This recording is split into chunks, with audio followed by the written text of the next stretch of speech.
어떤 남자가 묘지 옆에 살고 있었다. 이것은 결말 없는 어떤 얘기의 흥미로운 머릿말이다. 에드워드 스티븐스 또한 많은 이유로 묘지 옆에 살았다. 객관적으로 정확히 말하자면 사실이다. 데스퍼드 파크 저택의 평판은 항상 좋았지만 저택 옆 그 자그마한 묘지는 그렇지 않았다. 독자인 당신이나 나와 크게 별반 다르지 않은 에드워드 스티븐스는 브로드 스트리트역 6시 48분에 도착한 열차 안 흡연실에 앉아 있었다. 32살, 뉴욕 4번가의 출판사 헤럴드 앤 선즈의 편집부에서 나름 중요한 직책을 맡고 있다. 이스트 70번지 아파트에서 새들어 살고 있으며 필라델피아 외곽인 크리스펜의 별장을 소유하고 있다. 그와 그의 아내는 전원 생활을 즐기기 위해 주말에 시간 날 때마다 그곳을 찾는다. 이번 주 금요일 저녁, 이건 예전 1929년 어느 봄날의 일이다. 이번 주 금요일 저녁 스티븐스는 먼저 별장에 가 있는 아내 마리를 만나려던 참이었다. 서류 가방에는 살인사건 공판을 다룬 고던 크로스의 최신작 원고가 들어있다. 지금까지의 얘기는 모두 사실 그대로이다. 스티븐스 본인도 이제 진실을 말하고 정리할 수 있는 사건을 다루는 것이 좋다고 생각했다. 그날 낮부터 저녁까지 특별한 일은 없었다. 이 또한 강조해야 할 부분이다. 스티븐스는 일에서도 아내와의 관계에서도 불만 없이 잘 살고 있는 매우 만족한 삶을 살고 있었다. 열차는 정시에 브로드 스트리트 역에 정착했다. 스티븐스는 다리를 한번 스트레칭을 한 후 여관을 걸어 다녔다. 개찰구 위 까만 숫자로 빽빽하게 채워진 시간표는 크리스펜행 열차가 앞으로 7분 뒤에 출발할 것을 알려준다. 크리스펜으로 가는 급행열차의 첫 번째 정차역은 완행으로 30분 정도 걸리며 해버포드역의 다음 역인 에드모어이다. 언덕 경사진 곳에 불과 대여섯 채의 집들이 드문드문 떨어져 있을 뿐인데 왜 해버포드와 블링모어 사이에 정차역이 있는지 아직 아무도 모른다. 그러나 그곳은 어떤 의미에서 하나의 공동체였다. 데스퍼드 파크 저택을 향해 곡선으로 이어진 킹 애비뉴 길에는 우체국과 약국, 멋진 너도 밤나무 숲이 있다.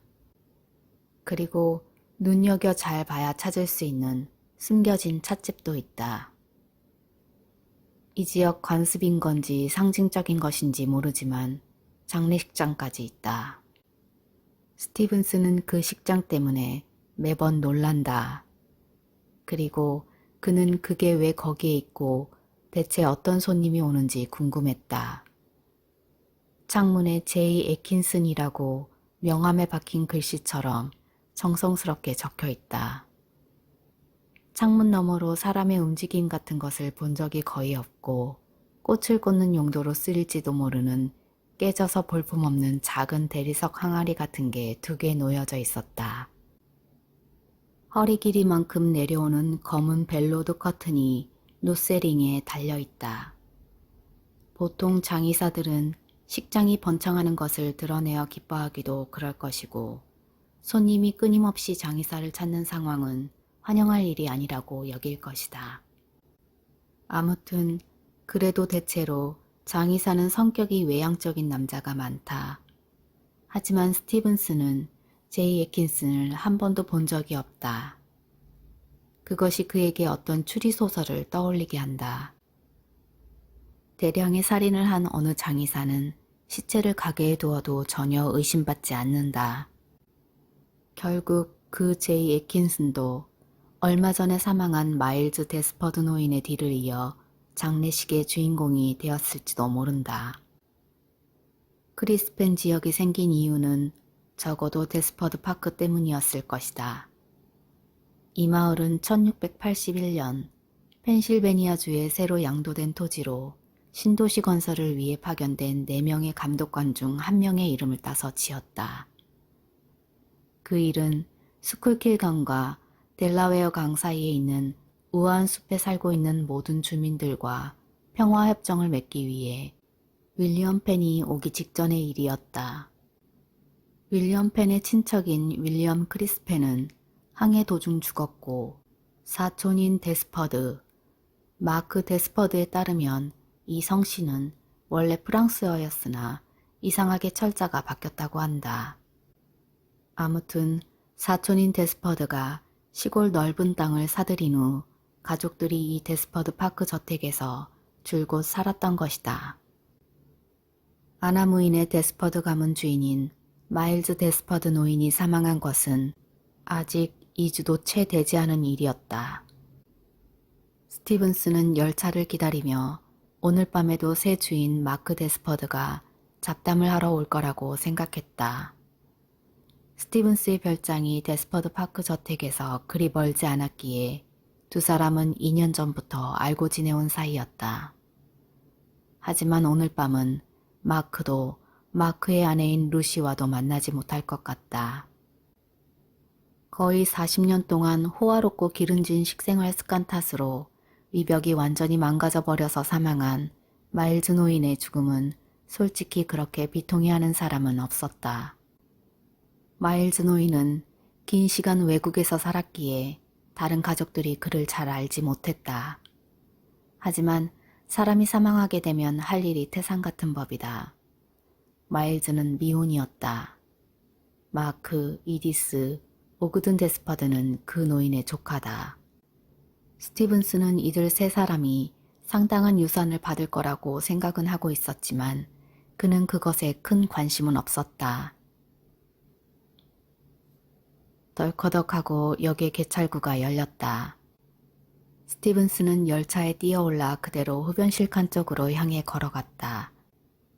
봄날의 밤풍경은 벌써 회색빛에서 어두컴컴하게 변했지만 음침하고 희미한 실내 등에 비춰진 열차 안 먼지투성이의 무거운 이 공기마저 봄 기움을 느끼며 시골로 향하는 자의 마음을 설레게 한다. 그리고 그는 마리를 생각했다. 크리스펜 역에 차로 마중 나와 있을 것이다. 승객이 절반도 다 차지하는 열차 안은 도톰한 신문을 부스럭대며 넘기거나 어깨너머로 담배 연기를 내뿜는 사람들로 여느 때처럼 따분한 일상이었다. 스티븐스는 서류 가방을 무릎 위에 놓고 앉았다. 자리에서 어느 정도 안정을 찾은 뒤 그는 오늘 신변에 벌어진 약간의 곤혹스러운 2가지 사건들에 대해 생각했다. 이런 것들을 논리적으로 설명하지 않는 것은 그의 성격이다. 그저 상상력을 발휘해 거기에 맞는 설명을 하려고 애쓴다.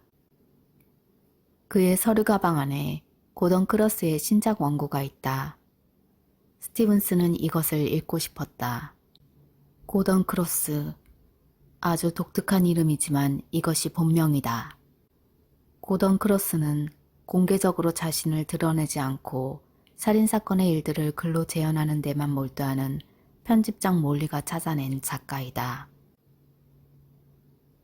고던 크로스는 목격자가 마치 실제로 본 것 같이 생생하게 표현하는 일종의 악마의 보고서 같은 대단한 지필 능력을 가지고 있다. 그래서 종종 오해를 불러일으키기도 했다. 어느 저명한 판사는 독살 사건의 주인공 닐 크림에 대해 그렇게 자세히 서술할 수 있는 사람은 그 당시 법정 배심원이 아니고서야 불가능한 일이라고 기록한 적이 있다. 이 기록에 대해 뉴욕타임즈는 닐 크림의 재판이 1892년이었는데 고던 크로스가 지금 40살인 점을 감안해보자면 그는 상당히 조숙한 아기였을 거라며 그 판사를 비웃는 기사를 냈다. 어쨌든 책 홍보 효과로는 나쁘지 않았다. 하지만 고던 크로스는 지필 스타일보다는 글의 소재를 찾는 방법 때문에 인기가 있었다. 유명한 한두 건의 사건을 책 한 권에 담는다. 남들이 알지 못하는 사건을 그는 철저히 조사하여 마치 그림을 펼친 듯이 보여주는 범죄들. 그 당시에도 세상이 떠들썩했겠지만 지금의 독자들에게도 적잖은 충격을 줄 정도로 독특했다. 그것들이 너무나도 생생하게 재현돼서 그런지 한 비평가는 증거 사진과 자료가 있는데도 불구하고 모든 걸 교묘히 조작한 거라며 트집을 잡았다.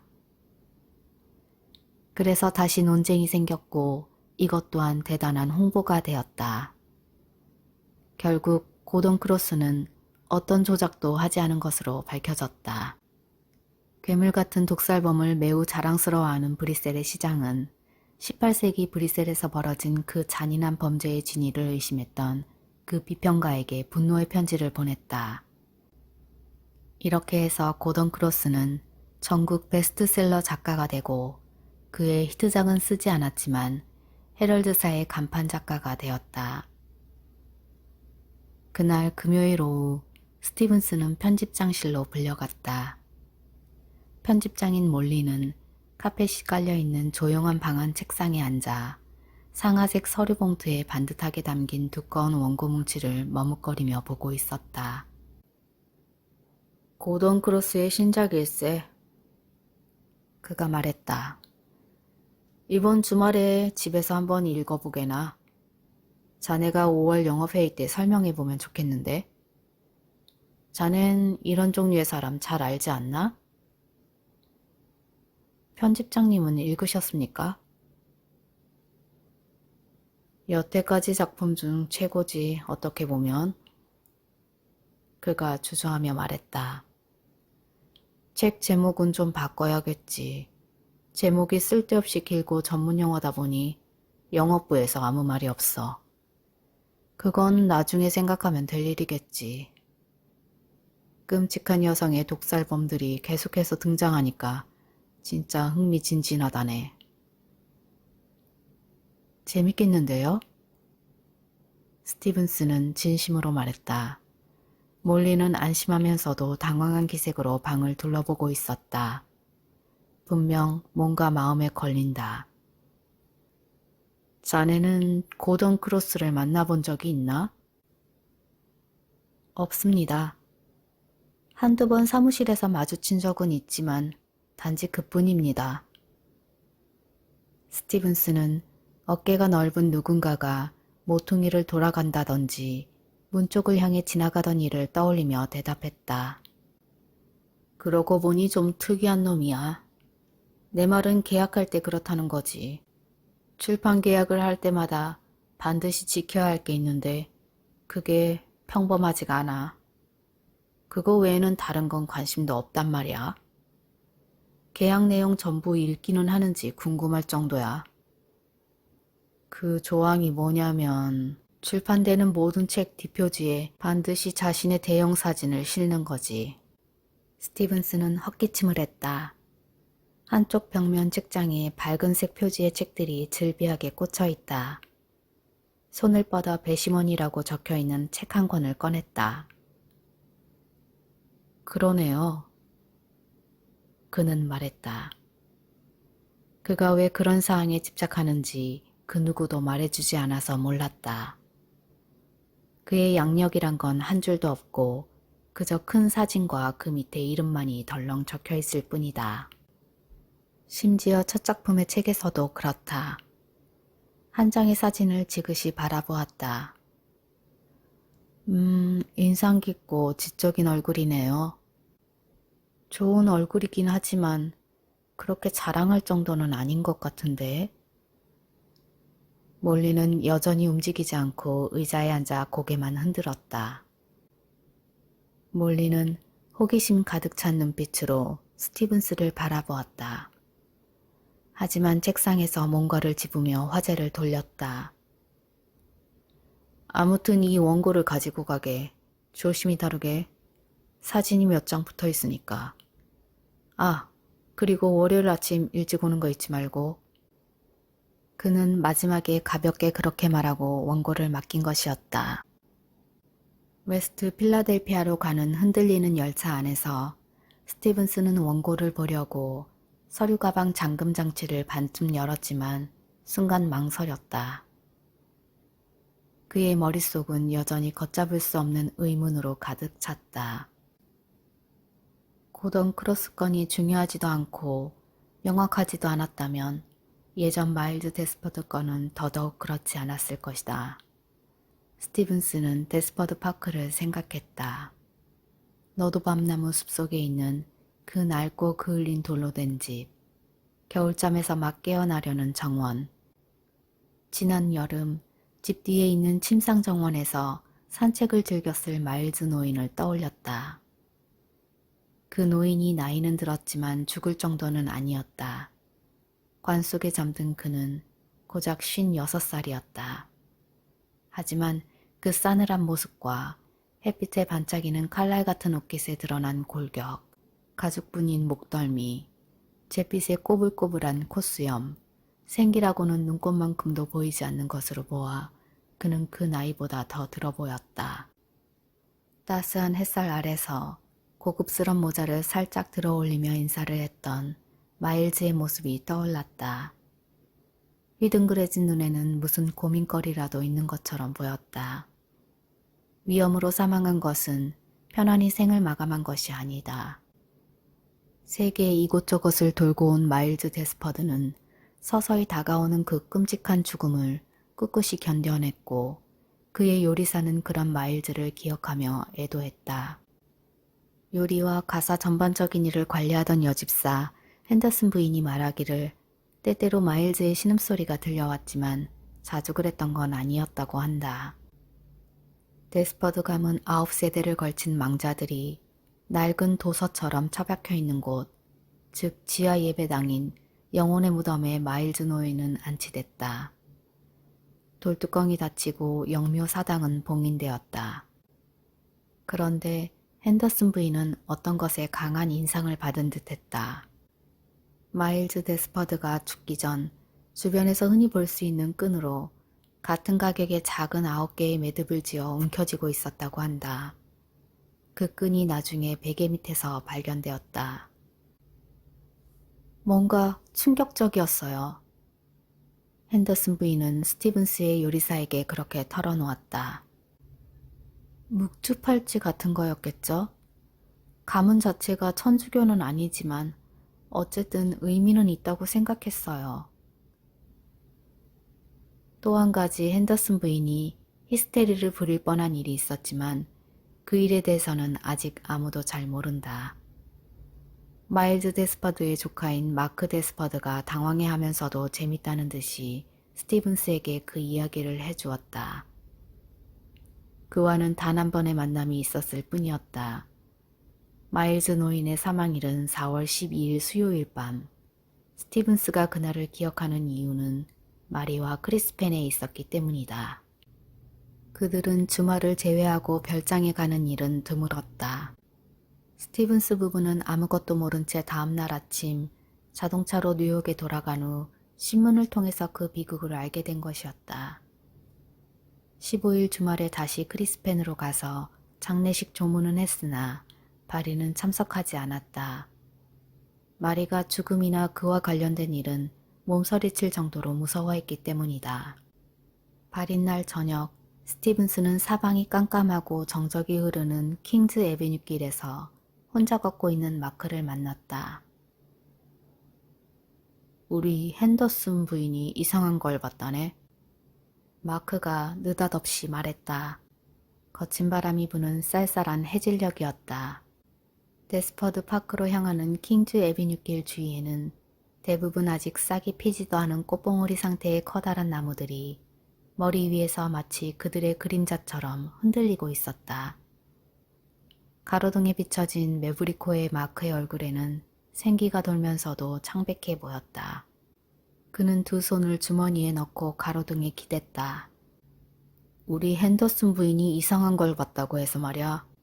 넌지시 말하기로는 기도 중이어서 정확히 본 건지 아닌지 모르겠지만 마일즈 삼촌이 돌아가신 그날 밤 죽기 전에 방 안에서 어떤 여자와 말하고 있었다고 하더군. 여자? 아, 자네가 상상하는 그런 뜻은 아니고. 마크는 정색하며 말했다. 그냥 고풍스런 특이한 옷을 입은 어떤 부인이 삼촌에게 말을 걸고 있었대. 그 말이 사실일지도. 그날 밤 나를 포함한 루시, 이디스, 우리들은 세인트 디비즈의 가면 무도회에 갔었으니까. 내 아내 루시는 루이 14세가 총애한 몽테스팡 후작 부인으로 변장했지. 동생인 이디스는 본인 모자를 쓰고 풍성하게 부풀린 드레스 차림으로 나이팅게일처럼 변장했었지. 다시 말하면 고귀한 왕의 애적과 위대한 간호사가 나를 양쪽에서 지켜준 셈이랄까? 마크는 얼굴을 찌푸리며 말했다. 하지만 아무리 생각해도 그럴 리가 없는데. 자네도 마일즈 삼촌을 잘 알지? 사랑할 수밖에 없는 괴팍한 노인 말이야. 늘 혼자 방에 있고 또 방 안에 아무도 들이지 않았어. 마지막까지도 매너 있었고 잘 알잖나? 식사도 방으로 가져오게 할 정도로. 물론 몸 상태가 안 좋을 땐 내가 간호사를 부르기라도 하면 약간 짜증을 냈지만 그럴 땐 어쩔 수 없이 간호사에게 옆방에 있으라고 했지. 마일즈 삼촌이 잠들고 나면 두 방 사이에 있는 문이 혹시라도 잠겨서 그녀가 들어가지 못할까봐 걱정했었지. 그러고 보면 핸더슨 부인이 그 시기에 특이한 옷을 입은 여자를 봤다는 건 어쩌면 그녀였을지도 모르겠군. 스티븐스는 마크의 요점이 무엇인지 이해할 수 없었다. 그렇게 이상한 것 같지 않은데 루시나 이디스에게도 물어봤나? 그 방에 아무도 들어가지 못한다면 핸더슨 부인은 어떻게 그 여자를 봤을까? 창문 너머로 보였다고 하는데 평소에 마일즈 삼촌은 2층 방 창문에 커튼을 쳐놓고 있지. 루시나 이디스에게 이 얘긴 하지 않았네만. 마크는 망설이다가 갑자기 크게 소리내어 웃었다. 이유가 있어서 안 했네. 지금의 말은 신경 쓰지 말게. 그게 궁금한 건 아니야. 핸더슨 부인이 하나 더 말한 게 있는데 아무래도 그게 걸려.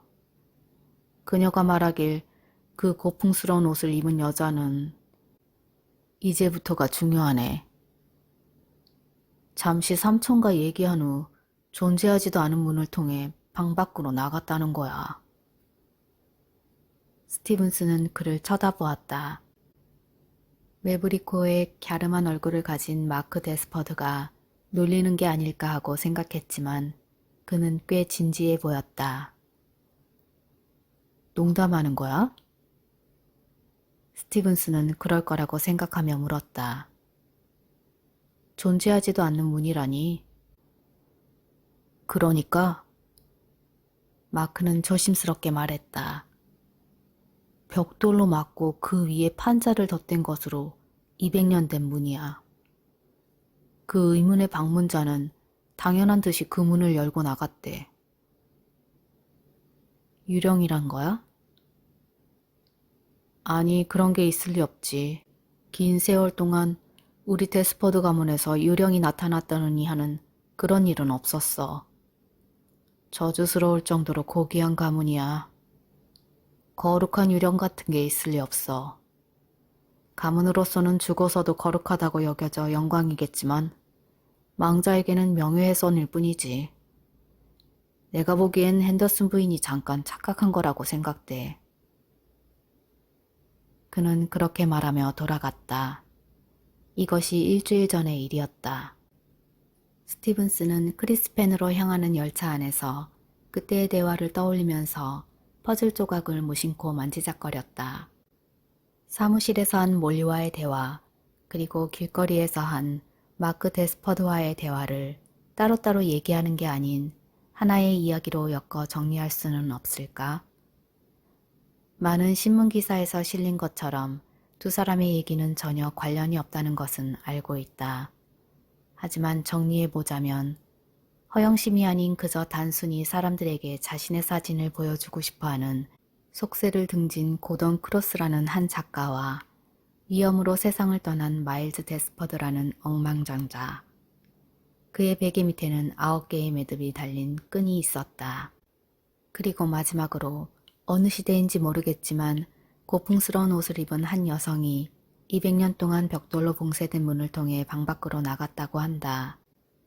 입담 좋은 얘기꾼들은 전혀 상관없는 일이나 환상 같은 일들을 어떻게 이렇게 하나의 이야기로 만드는 것일까?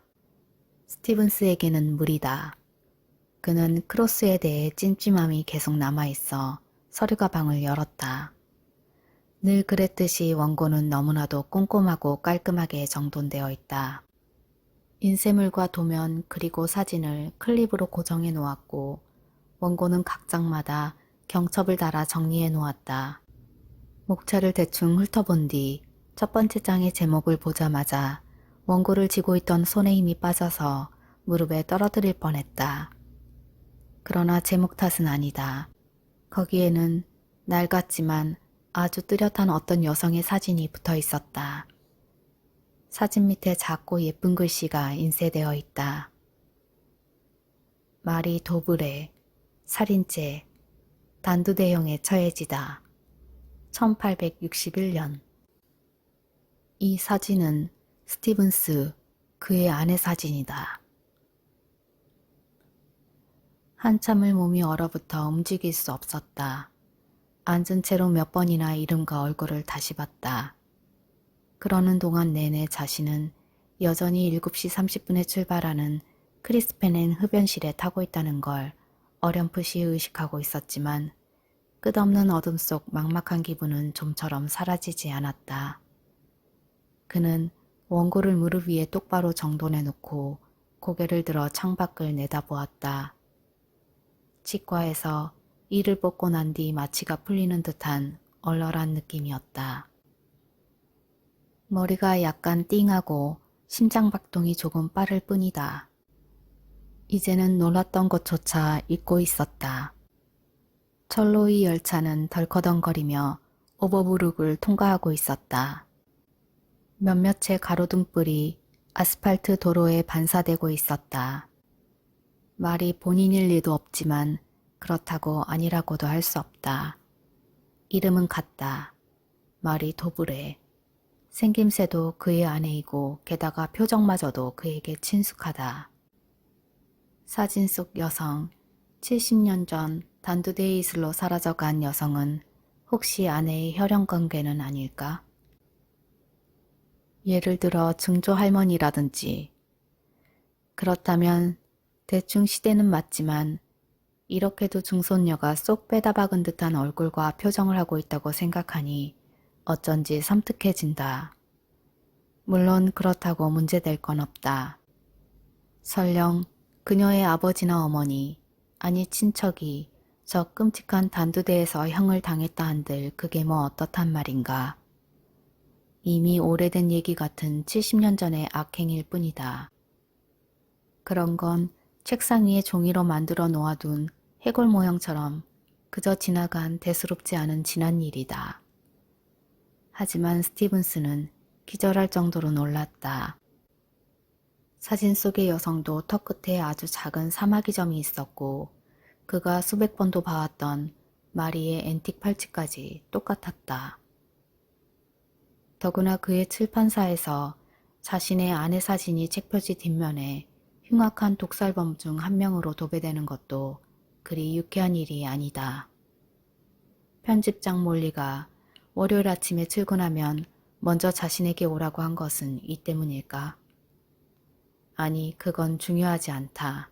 하지만 다시 한번 보기 위해 사진을 떼어냈다.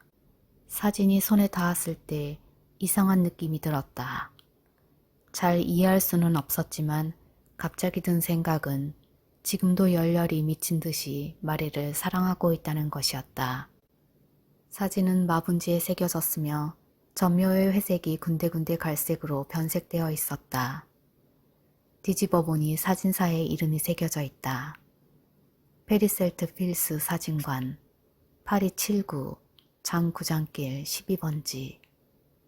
그 위에 흘려 적은 듯한 삐뚤삐뚤한 손글씨로 내 사랑 마리에게 루이 디나르 1858년 1월 6일이라고 희미하게 적혀 있었다. 애인인가? 아니면 남편? 하지만 이 사진에서 파도처럼 밀려온 건 고풍스러움과 현대적인 것이 기괴하게 뒤섞인 여성의 표정이었다. 딱딱한 포즈를 하고 있지만 그 표정은 생기 있어 보였다.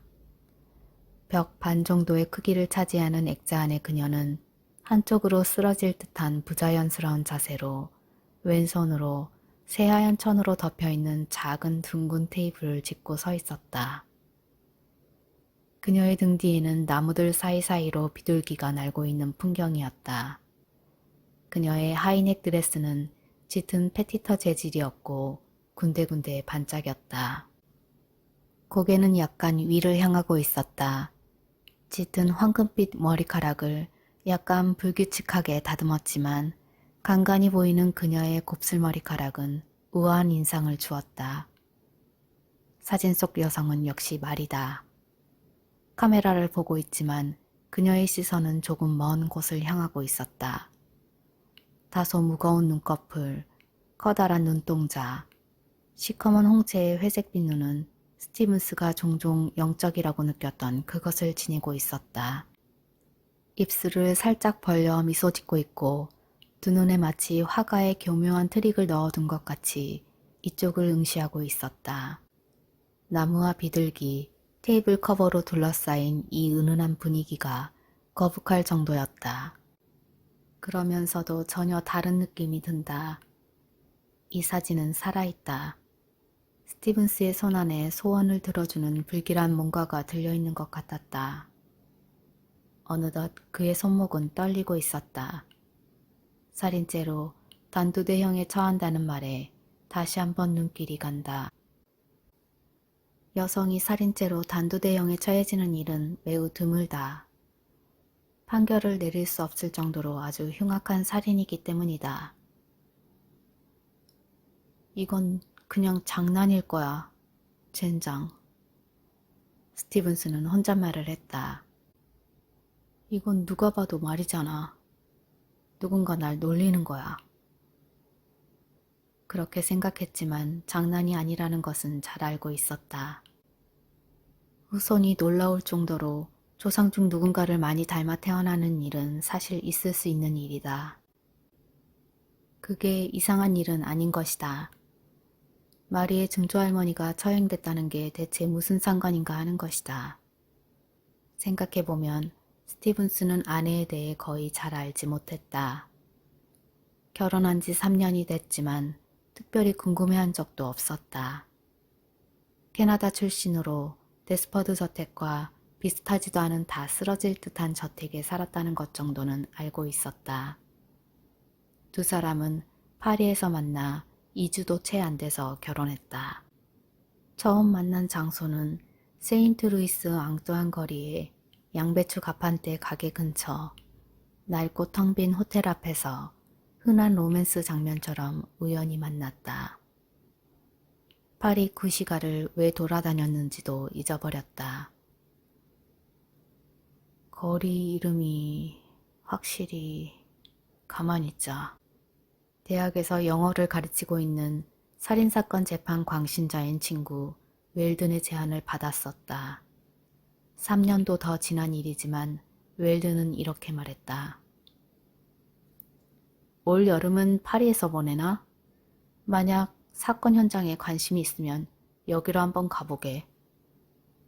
거기에 뭐가 있는데? 사람들에게 물어보게. 말해줄지도 모르지. 아님 자네가 한번 파헤쳐보든지. 결국 그 수수께끼는 풀지 못했고 웰든에게 물어보려고 한 것도 잊어버렸다.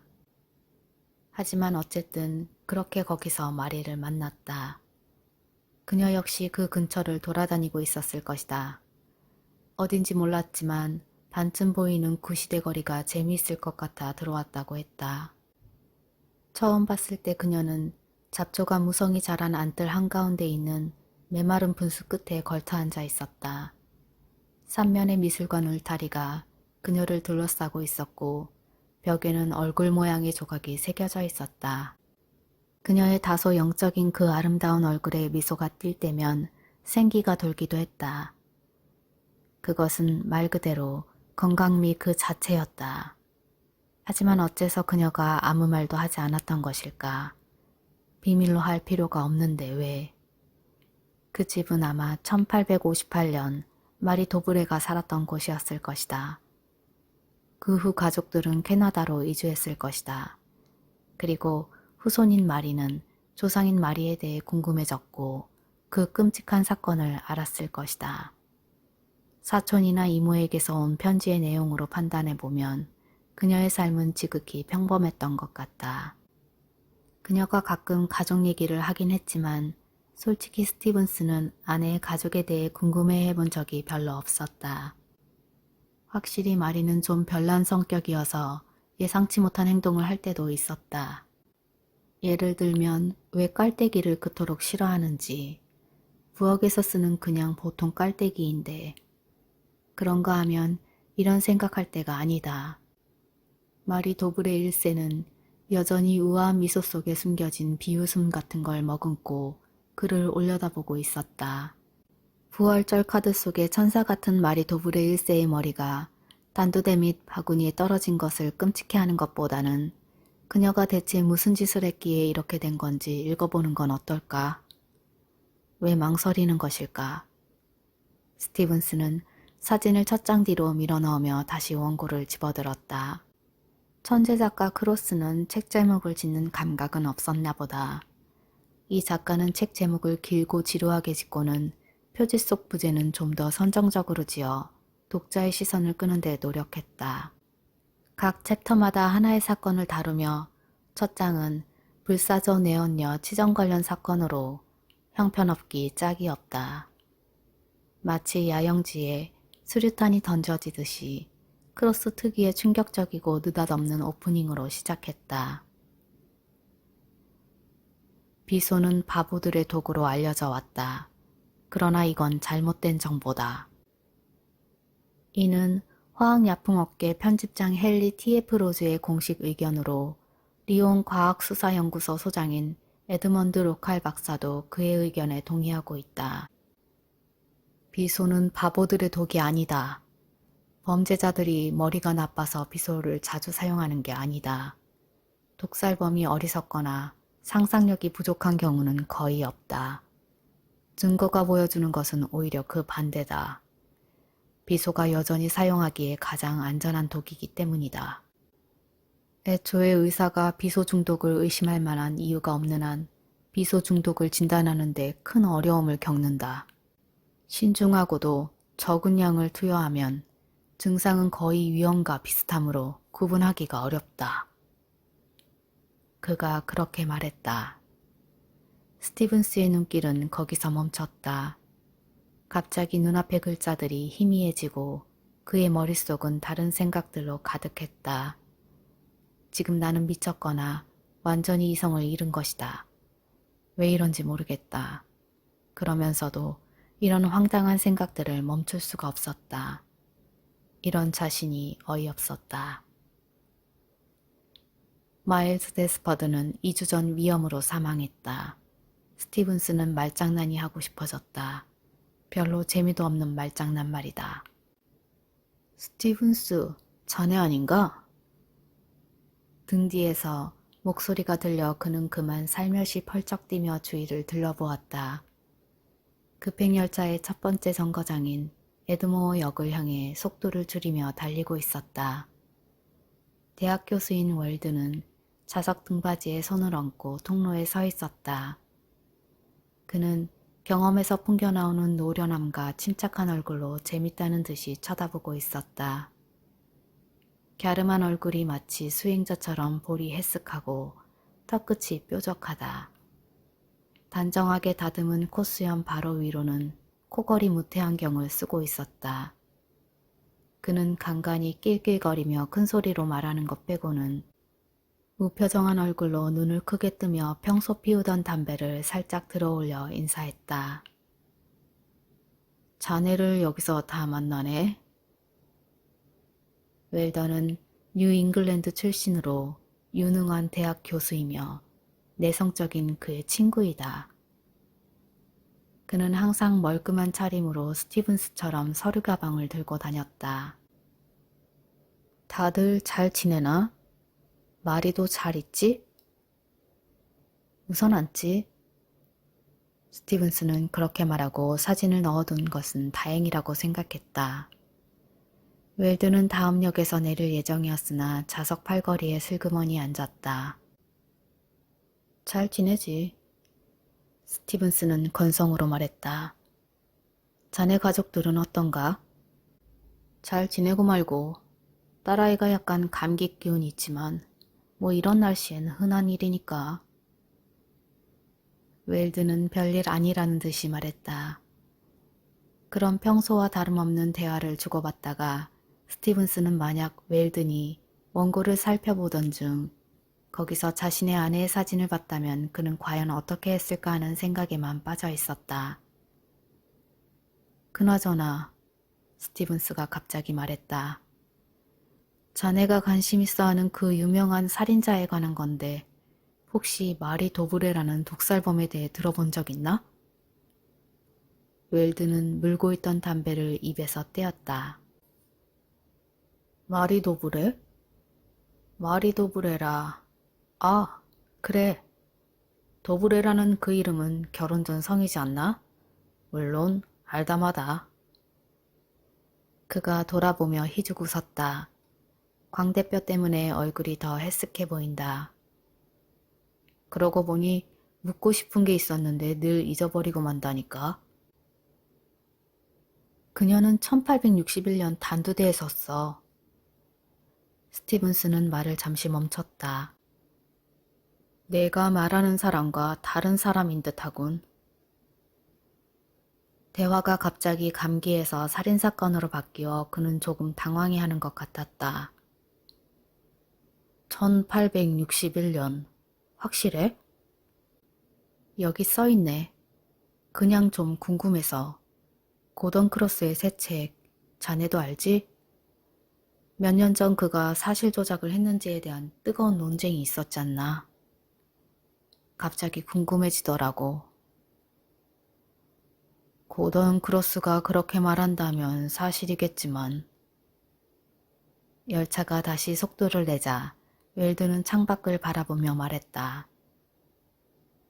근데 들어본 적 없는데. 내가 아는 마리의 이름은 결혼한 뒤에 붙여진 그녀의 이름이네. 그 식의 이름이지. 자네도 어디선가에서 그 사건에 관한 걸 읽어보았을 텐데. 기억나나? 파리에서 내가 자네에게 그녀 집에 가보라고 했잖나. 그건 됐고 계속 말해보게. 그는 묻지는 않았지만 의아해하는 것 같았다. 그러니까 그녀는 유명한 블랑빌레 후작 부인일세.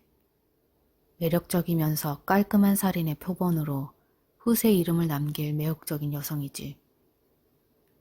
그녀의 재판 기록을 한번 보게. 실제로 세상을 아주 시끄럽게 했더군. 그 당시 프랑스인이라는 단어는 독살범이라는 단어와 거의 동의어로 여겨졌어. 특별 재판소까지 생길 정도로 독살 사건이 많았지. 한번 알아보게. 티구드로 만들어진 상자, 유리 마스크, 그 외 여러 가지. 아무튼 그녀는 자기 가족을 포함해서 수많은 사람을 죽였어. 파리 시립병원 환자를 대상으로 실험해서 경험을 쌓았지. 틀림없이 비소를 사용했을 거네. 재판에서 진술한 그녀의 자백은 현재 심리학자들도 매우 관심을 가지는 히스테리의 한 예로 연구되고 있지. 진술 내용이 많다네. 그 중에는 성적인 진술이 좀 있으니 읽을 때 너무 놀라진 말게. 알겠네. 스티븐스는 대답했다. 아 참, 그녀는 몇 년도에 태어났지? 1676년 단두대에서 화형당했다네. 열차가 속도를 줄이자 웰드는 일어나 코트에서 재를 털어냈다. 난 이만 내리겠네. 주말에 시간 나면 전화나 해주게. 내 아내가 자네 부인이 궁금해하던 케이크 레시피를 안다고 말해달라고 하더군. 그럼 조심히 가게. 2분 뒤면 스티븐스도 내린다. 무의식적으로 원고 봉투를 서류 가방에 넣었다. 이건 다 틀린 말이다. 말도 안 되는 소리다. 블랑빌레 후작 부인 얘기는 아무 상관없는 쓸데없는 얘기인데 그만 동요하고 말았다. 스티븐스의 머릿속에는 한 문장만이 계속 생각났다. 독약을 적당량을 잘 투여했을 경우에 나타나는 증상은 위험과 거의 비슷하다. 열차 앞부분 어디선가에서 크리스펜이라고 알리는 소리가 들렸고 열차는 굉음과 함께 멈춰섰다. 플랫폼에서 내리자 드높은 밤하늘과 시원한 밤공기에 조금 전까지의 이 바보 같았던 생각을 날려버리는 듯했다. 스티븐스는 콘크리트 계단에서 내려가 작은 길 쪽으로 갔다. 자파점까지 거리가 좀 있어서 주변은 어둑어둑했지만 도로변에 정차되어 있는 익숙한 자동차 불빛이 보였다. 마리가 차문을 열어둔 채 앉아 있었다. 그는 그녀를 보자마자 그녀의 모습이 작아지면서 계속 변형되는 것처럼 보였다. 이 사진에는 어떤 사악한 마법이 걸려있는 것 같았다. 하지만 그것도 금방 사라지면서 스티븐스는 한쪽 발을 발판에 올려놓고 마리를 흐뭇하게 바라보았다. 마리는 갈색 스커트에 스웨터 차림으로 얇은 상의를 망토처럼 걸치고 있었다. 근처의 가게 창문으로부터 새어나오는 불빛이 어둠 속 그녀의 금발을 은은하게 비춰주고 있었다. 그녀는 어리둥절해하며 뒤돌아 그를 보았다. 늘씬한 몸매에 어울리지 않는 그녀의 중저음의 목소리가 그를 다시 현실로 돌아오게 했다. 뭐야? 장난 반 짜증 반이 섞인 듯한 말투였다. 왜 그렇게 웃고 서 있는 거야? 웃지 마. 술 마신 거야? 그녀는 잠깐 난처해하다가 스티븐의 기분에 맞춰주기로 했다. 당신 너무 취한 거 아냐? 창피한 줄 알아. 나도 칵테일 진짜 마시고 싶었단 말이야. 이제야 겨우 진탕 마실 수 있겠네. 안 취했어. 스티븐스는 당당히 말했다. 그렇게 보이지 않을지도 모르지만 잠깐 그렇게 생각했다. 당신, 아니. 어두운 거리에서 마리의 머리를 희미하게 비추는 빗줄기가 그녀의 어깨 위로 가늘게 스치는 것이 그의 눈에 들어왔다.